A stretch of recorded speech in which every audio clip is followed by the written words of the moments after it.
د هیواد نوموتی سندرغاړي ته د اوسنۍ افغان واکمنۍ لخوا هیواد ته د بیرته ستنېدو بیا بلنه ورکړل شوې. جاوید امرخیل د افغان واکمنۍ بلنې ته څه ډول ځواب ورکړی؟ په بادغیس کې د اوبو د یو ستر بند د جوړېدو چارې پیل شوې. بشپړ جزئیات په ویډیو کې تر پایه وګورئ. پاتمنو لیدونکو ستړي مه شئ.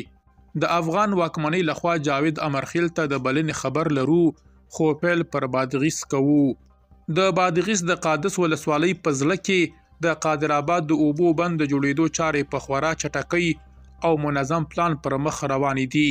د یاد بند د کار پرمختګ د سیمې د خلکو لپاره د هیلې نوې دروازې پرانیزي، ځکه چې د اوبو د کنټرول، کرهانیز پرمختګ، د برېښنا د تولید او د سیلابونو د مخنیوي په برخه کې به ستر بدلون راولي. مسؤلان وایي چې د بند د بنسټیزو برخو کارونه له پلان سره سم پر مخ روان دي او هڅه کیږي چې د کیفیت په پام کې نیولو سره په ټاکلي وخت کې بشپړ شي. د سیمې اوسیدونکي هم په نیکو هیلو سره د دغې لویې پراختیایي پروژې د ژر تر ژره عملي کېدو تمه لري، ځکه چې د دې بند په جوړېدو سره به زرګونه جریبه ځمکه خړوبېږي او د خلکو اقتصادي ژوند ته به نوې ساه ورکړل شي. د قادر آباد بند جوړول د بادغیس لپاره د اوږدمهاله پرمختګ بنسټیز ګام ګڼل کېږي او تمه ده چې له بشپړېدو وروسته به یې ګټې نه یوازې قادس ولسوالۍ بلکې د ګاونډیو سیمو خلکو ته هم ورسیږي.